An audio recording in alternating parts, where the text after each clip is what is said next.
Hi hello welcome back to my channel. ഇന്ന് വളരെ variety ആയിട്ടുള്ള റെസിപ്പി ആയിട്ടാണ് ഞാൻ വന്നിട്ടുള്ളത്. അപ്പോൾ പപ്പട ഉപ്പേരി ഉണ്ടാക്കുന്ന കാര്യമാണ് ഇന്ന് ഞാൻ ഷെയർ ചെയ്യുന്നത്. നിങ്ങൾ എത്ര പേർക്ക് അറിയാം പപ്പടം വെച്ചിട്ട് നമുക്ക് ഉപ്പേരിയൊക്കെ ഉണ്ടാക്കുക എന്നുള്ളത്?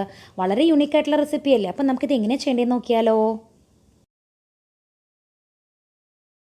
ഞാനിവിടെ 8 പപ്പടമാണ് ഉപയോഗിക്കുന്നത്. അപ്പോൾ നമുക്കിത് ചുട്ടെടുക്കാം. നിങ്ങൾ എങ്ങനെയാണ് പപ്പടം സാധാരണ ചുട്ടെടുക്കുന്ന രീതിയിൽ എന്ന് വെച്ചാൽ ആ രീതിയിൽ ചെയ്തെടുക്കാം.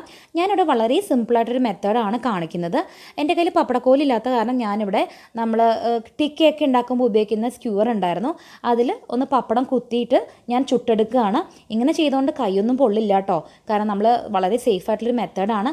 പപ്പടക്കോലുണ്ടെങ്കിൽ അതിലാണെങ്കിലും ഇതുപോലെയൊക്കെ ചെയ്തെടുക്കാം. അപ്പോൾ എല്ലാ സൈഡും നമ്മളിങ്ങനെ ചുട്ടെടുക്കുകയാണ്. ഒരു തുള്ളി എണ്ണ പോലും വേണ്ട നമുക്കിങ്ങനെ പപ്പടം ചുട്ടെടുക്കാനായിട്ട്. കണ്ടാൽ തന്നെ മനസ്സിലാവും. കണ്ടോ, നമ്മുടെ പപ്പടമൊക്കെ നന്നായിട്ട് ചുട്ട് വന്നിട്ടുണ്ട്. നല്ല ക്രിസ്പി ആട്ടോ.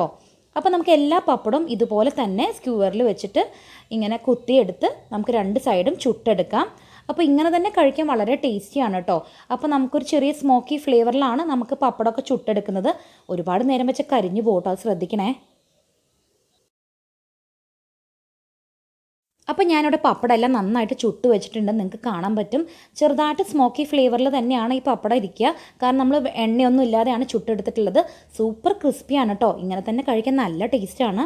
അപ്പോൾ ഞാൻ എന്താ ചെയ്യുന്നതെന്ന് വെച്ചാൽ ഈ പപ്പടം നന്നായിട്ടൊന്ന് പൊടിച്ചെടുക്കാൻ പോവാണ്. അപ്പോൾ കൈ വെച്ച് തന്നെ ഒന്ന് അമർത്തി കൊടുത്താൽ മതി. നന്നായിട്ട് തന്നെ പൊടിഞ്ഞ് കിട്ടും. നിങ്ങൾക്ക് കണ്ടാൽ തന്നെ മനസ്സിലാവും. പെട്ടെന്ന് തന്നെ നമ്മൾ പൊടിച്ചെടുത്തിട്ടുണ്ട്. അത്ര ക്രിസ്പി ആയിട്ടാണ് ഇത് ഞാൻ ചുട്ടെടുത്തിട്ടുള്ളത്. അപ്പോൾ കൈ വെച്ച് നന്നായിട്ടൊന്ന് പൊടിച്ചെടുക്കാം.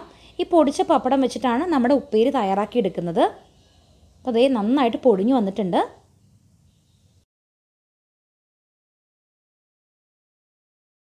ഞാനൊരു പാനിൽ 1 ടേബിൾ സ്പൂണോളം എണ്ണ ഒഴിച്ച് കൊടുത്തിട്ടുണ്ട്. അതിലേക്ക് ഒരു 4-5 വെളുത്തുള്ളി ചതച്ചതും കറിവേപ്പിലയും ചേർത്ത് നന്നായിട്ടൊന്ന് മൂപ്പിച്ചെടുക്കാൻ പോവുകയാണ്. കറിവേപ്പിലയും ഈ ഒരു വെളുത്തുള്ളിയുടെ കൂടെ കിടന്ന് നന്നായിട്ട് ക്രിസ്പി ആയിട്ട് തന്നെ മൊരിഞ്ഞ് കിട്ടും. അതുകൊണ്ടാണ് ഞാൻ വെളുത്തുള്ളിയുടെ കൂടെ തന്നെ ഞാൻ ചേർത്ത് കൊടുത്തത്.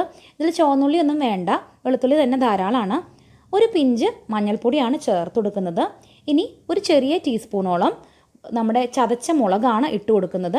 അപ്പോൾ എരിവിന് അനുസരിച്ച് നിങ്ങൾക്ക് ഇട്ട് കൊടുക്കാം കേട്ടോ. നിങ്ങളെടുക്കുന്ന പപ്പടത്തിൻ്റെ അളവിനനുസരിച്ച് നിങ്ങൾക്ക് ഉപയോഗിക്കാം. അപ്പോൾ നന്നായിട്ടൊന്ന് മൂപ്പിച്ചെടുക്കാം.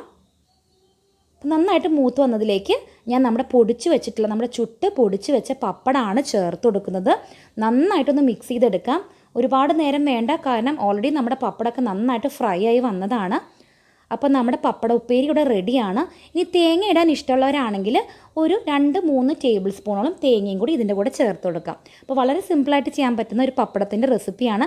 പപ്പട ഉപ്പേരി എന്ന് പറയുന്നത് ഭയങ്കര ടേസ്റ്റ് ആയിട്ടോ കഴിക്കാനായിട്ട്. നിങ്ങൾ തീർച്ചയായിട്ടും ട്രൈ ചെയ്ത് നോക്കണം. ട്രൈ ചെയ്താൽ മാത്രം പോരാ, നിങ്ങളുടെ ഫ്രണ്ട്സ് ആൻഡ് ഫാമിലിക്ക് ഷെയർ ചെയ്ത് കൊടുക്കുകയും വേണം. അതുപോലെ ആദ്യമായിട്ടാണ് എൻ്റെ ചാനൽ കാണുന്നതെങ്കിൽ please subscribe to my channel. തൊട്ടടുത്തുള്ള ബെല്ലൈക്കണിൽ ഓൾ എന്ന് പ്രസ് ചെയ്താൽ എൻ്റെ വീഡിയോയുടെ എല്ലാ നോട്ടിഫിക്കേഷൻസ് നിങ്ങൾക്ക് ലഭിക്കും.